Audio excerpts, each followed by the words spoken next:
Welcome back to AI Can Explain Prompting for Parents series.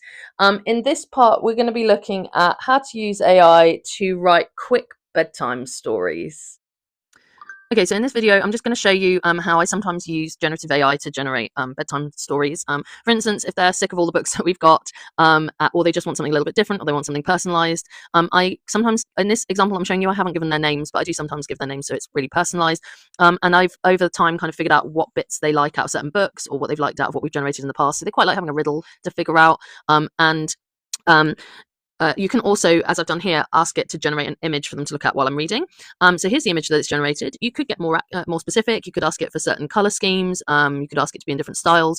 If you weren't aware, ChatGPT and many of the other generative AI models will now be able to put text into the images. But if you look closely, there are some spelling mistakes in that. So if you've got smaller kids who are learning to read still, just make sure that they understand that AI is not perfect and that it is going to make some mistakes. But I actually think that's a really nice kind of extra thing to throw in at bedtime, just making sure there's a picture there as well. So in this case, it's generated a story where effectively they meet up with a wise owl, and it asks them the riddle. And spoiler alert here, I speak without a mouth and I hear without ears. I have no body, but I come alive with the wind. What am I? And it's an echo.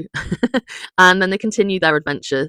And you can even download the image if you want to get that separately. But I've had some really very, very different results when I've used different generative AI tools, or even sometimes with the same prompt and the same tool, you get quite different results. But it's quite useful in a pinch when you're in a hurry, and particularly as in this case, I've asked it for a short one. You can also ask it to write you a lot longer one. Bear in mind though that there are a lot of controversies around copyright when using generative AI. So for anyone who's thinking, oh, I could make and publish a whole series of kids books, really I would check very carefully what the copyright rules are and whether you're actually allowed to do that. And actually, I think for a lot of the time, we really kind of want something more human generated, a lot of us, when we're spending some money. Otherwise, we can just use ChatGPT to do it ourselves ultimately. All right, enjoy.